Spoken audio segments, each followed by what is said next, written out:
Welcome to The Explainer. Today, we're diving into a really fascinating journey, one that connects the raw biological science of infant feeding with the actual sociological strategies we use to teach it to communities. We're looking at exactly where biology meets behavior. How do public health experts bridge that massive gap between knowing what's healthy and actually empowering people to do it? Let's get right into it. Okay, here is our roadmap for today. We'll start with designing health interventions, then look at the first 2 years, followed by introducing solid foods, educating the community, and we'll wrap up with marketing good health.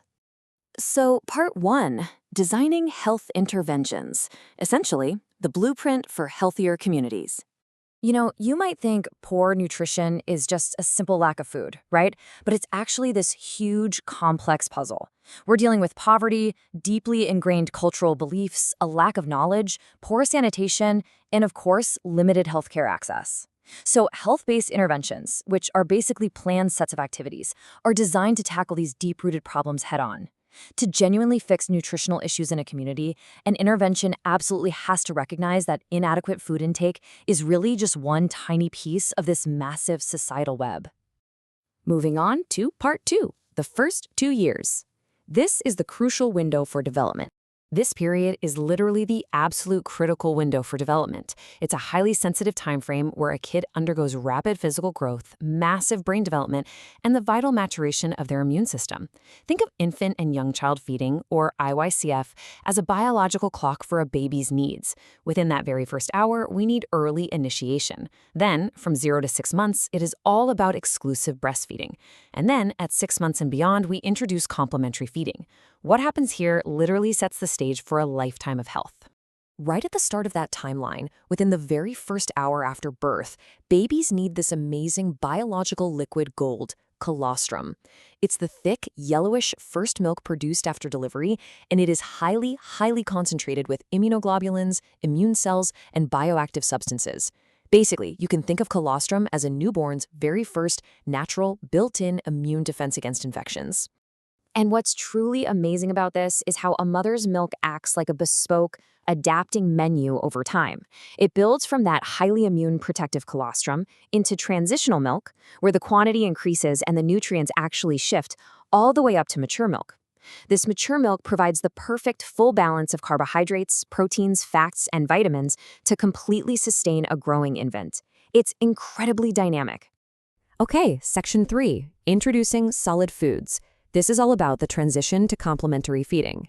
So right around that 6-month mark, breast milk alone simply isn't enough anymore to meet a growing baby's surging energy and nutrient requirements. Now, these new solid foods don't just replace breast milk immediately. Instead, they complement it. But to do this safely and effectively, feeding absolutely must follow 4 core principles. It has to be timely, so starting right around 6 months. Adequate, meaning it provides enough energy and nutrients. Appropriate, which means matching the child's developing chewing and swallowing skills. And crucially, safe, prepared with strict hygiene so we avoid any infections. But it's not just about what you feed them. It's really about how you feed them. Responsive feeding involves recognizing hunger and satiety signals, feeding patiently without forcing it, and actually using mealtime for positive interaction. This beautifully translates what could just be a sterile medical protocol into a vital, bonding conversation between the caregiver and the child. It actually builds healthy, lifelong associations with food. Which brings us to a major pivot in our explainer today. If the biological science is so incredibly clear, and we know exactly what babies need for optimum growth, why on earth is malnutrition still such a widespread problem globally? Why doesn't the science just fix the issue?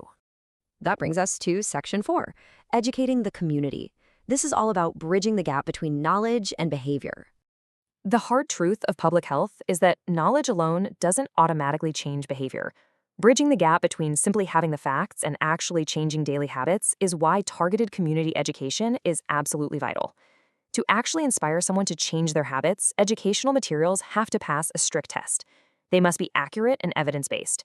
They need to be genuinely relevant to the audience's actual everyday lives. They've got to be simple, culturally appropriate, visually appealing, and, most importantly, action-oriented. You can't just tell a community what is healthy. The materials have to clearly communicate exactly what they should do. Now, when delivering these action-oriented messages, public health workers constantly have to weigh their options. On one hand, you have mass communication. Think radio, television, or social media. That reaches millions rapidly and creates widespread awareness, but it totally lacks a personal touch. On the other hand, you have small group communication, like local community meetings. That offers direct, intimate interaction where you can clear up misconceptions and give immediate feedback. The catch, it reaches far fewer people and requires highly trained personnel to run it. And of course, you can't just launch a program and hope for the best, right? You have to trace the pipeline using a strict quality control process.